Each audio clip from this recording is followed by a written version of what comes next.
நல்லது பண்றதுக்கு அரசியலுக்கு வாங்கடா, கொள்ளை அடிக்கிறது கொலை பண்றதுக்கு மாடா அரசியலுக்கு. ஹலோ மக்களே, நம்ம எப்படி இருக்கிறீங்க? விஜய் டாக்ஸ் 2.0 இது என்னுடைய புது சேனல். இந்த சேனலில் பார்த்தீங்கன்னா உள்ளூரில் இருந்து உலகம் பூரா நடக்கிற விஷயங்களை உங்கள் கையில் கொண்டாந்து சேர்க்கறதுக்கான உன்னதமான சேனலை தான் டிசைன் பண்ணியிருக்கேன். இந்த சேனலை சப்ஸ்கிரைப் பண்ணிவிட்டு பெல் பட்டனை ப்ரெஸ் பண்ணி வச்சுங்க. நான் போடுற வீடியோஸ் டெய்லி உங்களுக்கு வந்து சேரும். டெய்லி ஒரு வீடியோ 6 மணிக்கு போடுவேன். இந்த சேனலோட லிங்க்கு கீழே டிஸ்கிரிப்ஷனில் இருக்குது. தயவு செஞ்சு கிளிக் பண்ணி சப்ஸ்கிரைப் பண்ணிக்கங்க. இப்போ இந்த சேனலில் கரண்ட் இஷ்யூவாக நடக்கக்கூடிய ஈரான் இஸ்ரேலை பற்றி போயிட்டுருக்கு. ரொம்ப சிம்பிளாக உங்களுக்கு புரிகிற மாதிரி கொடுத்துக்கிட்டு இருக்கேன். Don't miss it. அப்புறம் வருத்தப்படுவீங்க.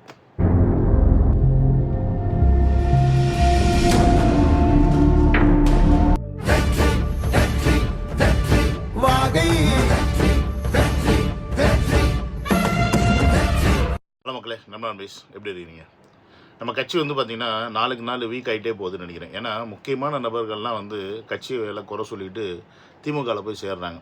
எனக்கு அதை நினச்சா தான் வருத்தமாக இருக்குது. அது போகும்போது சும்மா போய் சேர மாட்டேங்கிறாங்க, வாய் வச்சுட்டு சும்மா இருக்க மாட்டேங்கிறாங்க. போகும்போது தமிழக வெட்டிகளுக்கு மேலே கொளுத்தி போட்டு போயிடுறாங்க.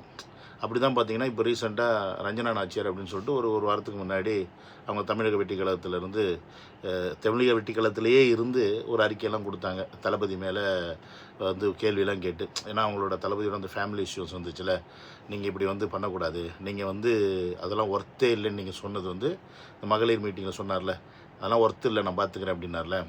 இப்படி நீங்கள் வந்து சொல்லலாம், உங்களோட இது இவ்வளோ பெரிய முக்கியமான விஷயத்த நீங்கள் ஒர்த்து இல்லைன்னு சொன்னீங்கன்னா அப்புறம் எப்படி நீங்கள் வந்து தமிழக மக்களை வந்து நீங்கள் காப்பாற்றுவீங்க அப்படின்னு கொந்தளித்து ஒரு அறிக்கையெல்லாம் விட்டுட்டு சைலண்ட்டாக ஒரு வாரம் உட்காந்து பார்த்தாங்க. தமிழக வெட்டிகள் வந்து ஏதாவது கூப்பிட்டு ஏதாவது சொல்லுவாங்க வைப்பாங்கன்னு.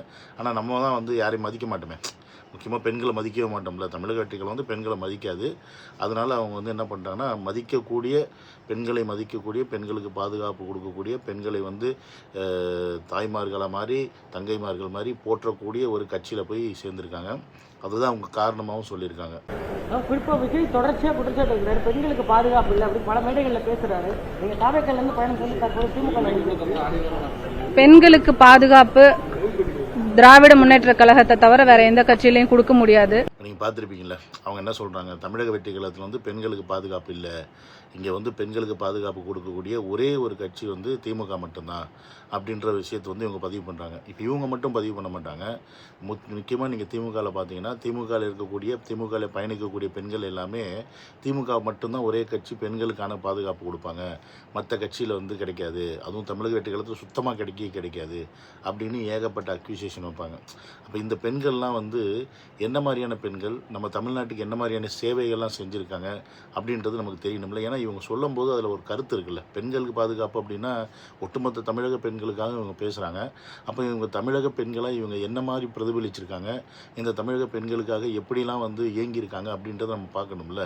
ஸோ அதை தான் இந்த வீடியோவில் பார்க்க போகிறோம். இப்போ திமுகவில் பல பெண்கள் இருந்தாலும் முதல்ல இப்போ இந்த ரஞ்சனா நாச்சியார் அக்கா வந்து என்ன மாதிரியான சேவையெல்லாம் வந்து தமிழ்நாட்டுக்கு செஞ்சுருக்காங்க அப்படின்றத முதல்ல வந்து நம்ம பார்க்கணும். ஸோ அந்த சேவையை வந்து நான் என் வாயில் சொல்கிறத விட திமுகவின் ஒரு கொத்தடிமையாக பயங்கரமான விசுவாசியாக இருக்கக்கூடிய திரு அண்டா செந்தில் அவர்கள் சொல்லும்போது ரொம்ப ஈஸியாக இருக்கும். அவர் என்ன சொல்கிறான்னு கொஞ்சம் கேட்போம். அவர் உட்காந்து வட்டமா புகை விட்டுட்டு இருக்கிறாரு, புகைப்பிடிக்கிறார், அதெல்லாம் வந்து ரீலாக எடுத்து போட்டிருக்காரு. அந்த ரீல்ஸ் எல்லாம் வைரல் ஆகிட்டு இருக்குது. இப்போ பார்த்தீங்களா, நம்ம அண்டா செந்தில் என்ன சொல்கிறாருன்னா, இவங்க வந்து வட்டமாக புகை விடுறாங்க, அதாவது ப்ராக்டிஸ் எடுக்கிறாங்க, எப்படி வந்து சிகரெட் பிடிச்சி ரவுண்டாக வந்து புகை விடலாம் அப்படின்னு. இப்போ இது வந்து பார்த்திங்கன்னா ஆண்கள் மட்டும்தான் சிகரெட் பிடிக்கணுமா? தப்பு. அப்படிலாம் வந்து அதெல்லாம் நியாயமே கிடையாது. பெண்களும் சிகரெட் பிடிக்கலாம், சம உரிமை உண்டு. ஆண்களுக்கு பெண் சமம்னு ஏன் நாங்கள் சொல்கிறோம்? நீங்கள் செய்கிற எல்லாத்தையும் நாங்கள் செய்வோம். நீங்கள் தண்ணி அடித்தா நாங்கள் தண்ணி அடிப்போம், நீங்கள் தம் அடித்தா நாங்கள் தம் அடிப்போம், நீங்கள் 4 பேர்கிட்ட போனால் நாங்களும் 4 பேர்கிட்ட. ஆக்சுவலி அவங்க அதாவது எப்படின்னா, அது வந்து ஈக்குவாலிட்டி பேசக்கூடிய நபர்கள் வந்து அது அப்படி தான் வந்து திமுகவில் வந்து கட்டமைக்கப்படுது. புரியுதுங்களா? அங்கே வந்து பார்த்திங்கன்னா ஆண் பெண் சமம் அப்படி தான் வந்து கட்டமைப்பாங்க. நீங்கள் இப்போ ரீசெண்டாக கூட பார்த்துருப்பீங்க, நம்ம ராஜீவ் காந்தி அப்படின்னு ஒருத்தர் வந்து திமுகவுடைய மாணவர் அணி செயலாளர்லேருந்து இப்போ வந்து ஆல்மோஸ்ட் வந்து ஒரு இணைச் செயலாளர் அளவுக்கு வந்துட்டார். அவர் வந்து கிட்டத்தட்ட ஒரு 35 பொண்ணுங்கள்கிட்ட அப்படி தான் வந்து பழகியிருக்கார். அவர் சொல்லியிருப்பார், நீ வந்து அரசியல் களத்தில் இருக்கமா, தைரியமாக இருக்கணும், இப்படிலாம் வந்து நீ சகஜமாக எல்லார்கிட்டையும் வந்து பழகணும், அப்போ தான் வந்து நீ அரசியலில் வளர முடியும், மீன்ஸ் நீ பெண்ணாக போல்டாக இந்த மாதிரி எல்லாத்தையும் நீ அட்ஜஸ்ட் பண்ணணும் அப்படின்னு ராஜீவ்காந்தி அவர்களே வந்து சொல்லியிருப்பார். ஸோ அப்படி ஒரு நல்ல விஷயத்தை கற்றுக் கொடுக்குற அந்த மன ரீதியில் தான் இந்த நாச்சியார்ன்றவங்க வந்து ரீல்ஸில் வந்து சிகரெட் பிடிக்கிற மாதிரி, அப்புறம் வேறு என்னென்ன மாதிரி போட்டிருக்காங்கன்னு நமக்கு தெரியல, அந்த பேஜ் இருக்கான்னு தெரியல. எங்கேயாவது உங்களுக்கு தெரிஞ்சுன்னா தேடி பிடிச்சி பாருங்கள், உள்ள நிறையா கருத்துக்கள் இருக்கும். அவங்க வந்து உண்மையாலுமே ஒரு சமூக செயல்பாட்டாளர். பெண்கள்லாம் எப்படி இருக்கணும், எந்த மாதிரிலாம் இருக்கணும் அப்படின்றத ரீல்ஸில் காமிச்சிருப்பாங்க. எப்படி உடை அணியணும், அடுத்தடுத்து இருக்குன்னு நிறையா அவங்க வந்து பல விஷயங்கள் கற்றுக் கொடுக்குறாங்க. அதெல்லாம் நீங்கள் கற்றுங்க. 2018 ஜூலை 14 வந்த நக்கீரன் வார இதழ் அது வந்து எழுதியிருக்குது. சிக்கிய நடிகை, ஸ்கிரீன்ல காட்டுறேன் பாத்தீங்க, சிக்கிய நடிகை ஓபிஎஸ் டீமுக்கு இபிஎஸ் விரித்த வலை அப்படின்னு எழுதப்பட்டிருக்கிறது. அதுல ஓபிஎஸ் ஓடி இந்த ரஞ்சனா நாச்சியார் இப்ப நேற்று போட்டு அடிச்சாங்கல்ல, அவங்க நிக்கிற புகைப்படம் இருக்குது பாருங்க. அதுல என்ன சொல்றாரு அந்த செய்தி இப்படி ஆரம்பிக்குதுங்க. நக்கீரன் செய்தி: வழக்கத்தை மீறிய பரபரப்புடன் கடந்த வாரத்தில் சென்னை விபச்சார தடுப்பு பிரிவு போலீஸ் ஆய்வாளர் மகாலட்சுமி அலுவலகம் அமைந்துள்ள சிந்தாதிரிப்பேட்டை பகுதி காணப்பட்டதற்கு காரணம் சின்னத்திரை நடிகை ரஞ்சனா நாச்சியார். இந்த நேற்று பண்ணாங்களே இவதான். விஷாலின் எறும்பு திரை உட்பட ஏகப்பட்ட தனியார் டிவி கேம் ஷோக்களிலும் இடம்பெற்றவர் ரஞ்சனா நாச்சியார் என்பது இவருக்கு வைத்துக் கொண்ட பட்டப்பெயர். இதை படிக்கும்போது இதில் வந்து பார்த்தீங்கன்னா உங்களுக்கு ஒரு சில வார்த்தைகள்லாம் நீங்கள் நோட் பண்ணிங்கன்னா தெரியும். விபச்சாரம் பிரிவு, அந்த காவல்துறை வந்து ஒரு விஷயத்தை தேடுறாங்க. அதுக்கப்புறம் வந்து இவங்க பண்ணுற வேலைகள் என்னென்னு பார்த்தீங்கன்னா சினிமாவில் இருக்காங்க, நாடகத்தில் இருக்காங்க. அதுக்கப்புறம் பார்த்தீங்கன்னா ஓபிஎஸ்ஸை போய் பார்த்து பல நடிகைகளோட போய் ஓபிஎஸ்ஸை போய் பார்த்துருக்காங்க. இதெல்லாம் நீங்கள் பார்த்தோன்னே தப்பு கணக்கு போட்டக்கூடாது. அந்த மாதிரி நீங்கள் எந்த ஒரு தப்பான எண்ணத்துக்கு வந்திருக்காங்க. இவங்க மிகப்பெரிய ஒரு சேவை செய்யறதுக்கு தான் அந்த விஷயத்தை வந்து கையில் எடுத்திருக்காங்க. உளவு போலீசார் விசாரிக்க ஆரம்பித்தார்கள். எடப்பாடி பழனிசாமி தான் முதலமைச்சர். உளவு போலீசார் விசாரிக்க ஆரம்பிச்சு இவர் வந்து அவரோட மட்டுமல்ல, ஓபிஎஸோட மட்டுமல்ல, செல்லூர் ராஜு, ஓஎஸ் மணியன், காமராஜ், ஆர்பி உதயகுமார், மணிகண்டன் உட்பட வந்து அமைச்சர்களுடைய வீடுகளுக்கும் அலுவலகங்களுக்கும் வந்து செல்வார். இவங்க வந்து ஓபிஎஸ்ஸை பார்க்க போகிறாங்கன்னு வச்சுங்க, இவங்க போய் தனியாக போய் கூட ஓபிஎஸ் அவர்களை பார்த்துட்டு வந்துடலாம்.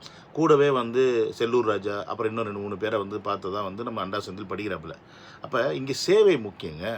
இப்போ அவங்க மட்டும் தனியாக போய் எப்படி சேவை பண்ண முடியும்? எல்லாருக்கும் சேவை பண்ணுறது கஷ்டம்.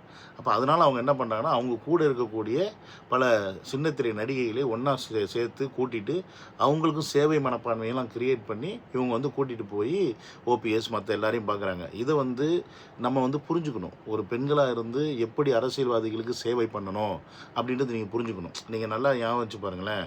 கூவத்தூர் ஞாபகம் இருக்கா? கூவத்தூர் நம்ம கருணாஸ் மாமா பேர்லாம் அடிபட்டுச்சு. சேவைங்க. இந்த மாதிரி சேவை வந்து திமுகவில் இருக்கக்கூடிய பெண்கள் மட்டும்தான் செய்வாங்க. ஸோ இதை வந்து தமிழக வெற்றி கழகத்தில் இருக்க பெண்கள்கிட்ட நீங்கள் எதிர்பார்க்க முடியுமா? தப்பு. அது அங்கே நீங்கள் எதிர்பார்த்தீங்கன்னு வச்சுக்கோங்களேன், அங்கே செருப்படி விழும். ஆனால் இவங்க வந்து அப்படி கிடையாது. அதனால தான் இவங்க என்ன சொல்கிறாங்கன்னா, தமிழக வெற்றி கழகத்தில் இருக்க பெண்கள் வந்து பாதுகாப்பு இல்லை, ஏன்னா அவங்க இந்த மாதிரி சேவை செய்ய மாட்டாங்க. அப்போ சேவை செய்யாமல் இருக்கும்போது என்ன ஆகுதுன்னா, மற்றவங்க வந்து வலுக்கட்டாயமாக அவங்கள வந்து சேவை செய்ய கூப்பிடுவாங்க. அப்போ அந்த மாதிரி நேரங்களில் தப்பு நடந்துடுது. அது கடைசியில் நீங்கள் திமுக மேலே தூக்கி போடுறீங்க. அதனால் இது மிகப்பெரிய தவறு. எங்களை மாதிரி நீங்களும் சேவை செஞ்சீங்கன்னா, திமுகவில் போய் சேர்ந்து சேவை செஞ்சீங்கன்னா நீங்களும் நல்லா ஜம்முன்னு சூப்பராக அப்படியே வாழலாம். ஆனால் அது உங்களுக்கு தெரிய மாட்டேங்குது. தமிழக வெற்றி கழகத்தில் இருக்க பெண்களுக்கு தெரிய மாட்டேங்குது. ஸோ தயவு செஞ்சு நீங்கள் கற்றுக்குங்க எங்களை பார்த்து அப்படின்னு நம்ம நாச்சியார் அக்கா சொல்கிறாங்க. செயல்பாடுகளில் ரஞ்சனா இன்னொரு நிர்மலா தேவி என்கிறார்கள் அவரை சுற்றி இருப்பவர்கள். சின்னத்திரை நடிகைகள், கல்லூரி மாணவிகள் பலர் இவரது வலையில் உள்ளனர் என உளவுத்துறை ரிப்போர்ட் கொடுத்தது. இதனை அடுத்து ரஞ்சனா நாச்சியாரை பிடியுங்கள் என சென்னை மாநகர விபச்சார தடுப்பு பிரிவு ஆய்வாளருக்கு கோட்டையிலிருந்தே அசைன்மெண்ட் கொடுக்கப்பட்டது.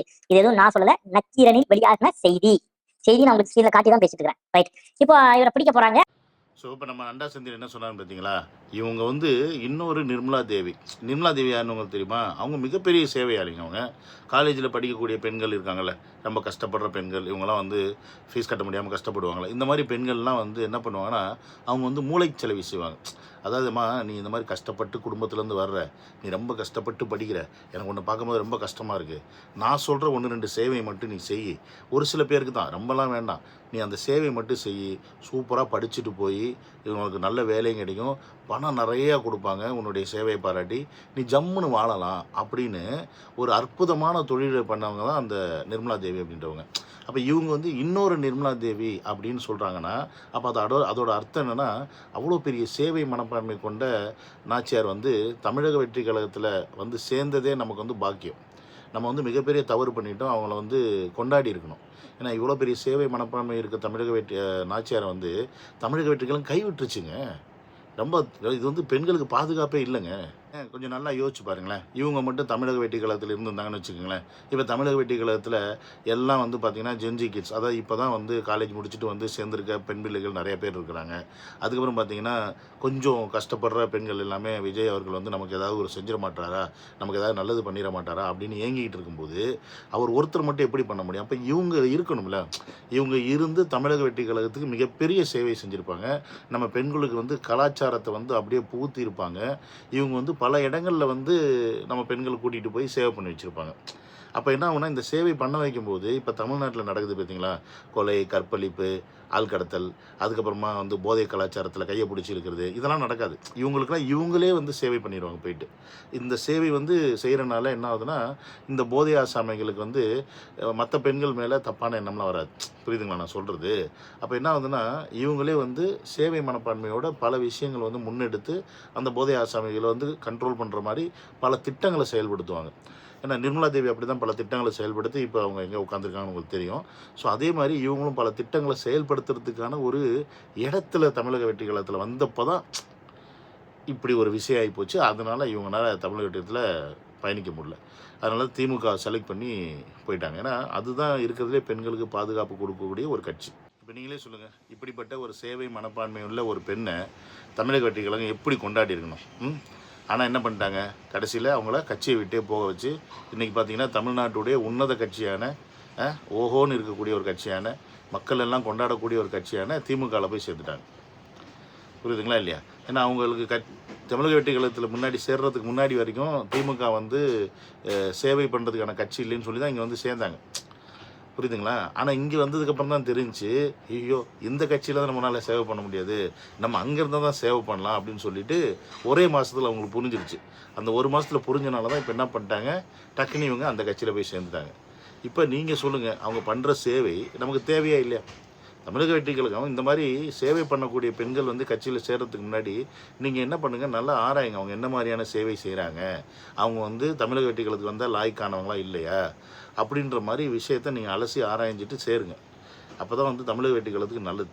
ஸோ இப்போ உங்களுக்கு புரியும் திமுகவை ஏன் நிறைய ஆண்கள் வந்து விரும்புகிறாங்க, பெண்கள் ஏன் விரும்புறதில்ல அப்படின்னு இப்போ உங்களுக்கு புரிஞ்சிருக்கும். ஏன்னா திமுகவில் தான் நிறைய சேவை கிடைக்கும், அதனால் ஆண்கள் எல்லாம் திமுக விரும்புவாங்க. உங்களுக்கு புரிஞ்சிருக்கும்னு நினைக்கிறேன். நான் சொல்கிறேன், இங்கே பக்கத்தில் எனக்கு பின்னாடி யாரும் இல்லை, நம்ம சீமான் அந்த மாதிரி சொல்லுவேன். புரிஞ்சிருக்கும்ல, அப்படியே உங்களுக்கு புரிஞ்சிருக்குன்னு நான் நம்புகிறேன். என் பின்னாடி இல்லை இருந்திருந்தால் நானும் அவங்கள பார்த்து சிரிச்சிருப்பேன். அதனால் சேவை இந்த நாட்டுக்கு ரொம்ப தேவை, அது கிடைக்கும் இடம் நம்ம திமுக கூடாரம் அப்படின்றத சொல்லி இந்த வீடியோ முடிச்சுக்கிறேன். உங்களுக்கும் நீங்கள் ஆம்பளையாக இருந்தீங்கன்னா அந்த சேவை தேவைப்பட்டாடே அந்த சேவைக்காக நாங்கள் தொங்க போட்டு அங்கே போய் சேர்ந்துடாதீங்களா, அவ்வளோதான் என்னோட. ஏன்னா அங்கே போனீங்கன்னு வச்சுக்கோங்க, வீட்டுக்கு வந்து அப்புறம் விளக்க மாத்தால உங்கள் வீட்டு பெண்கள் வெளுப்பாங்க அப்படின்றதையும் நீங்கள் ஞாபகத்தில் வச்சுக்கிட்டிங்கன்னா சந்தோஷமேன்றதை சொல்லி இந்த வீடியோ முடிச்சுக்கிறேன். சீக்கிரம் நடந்த video love you all, take care, by.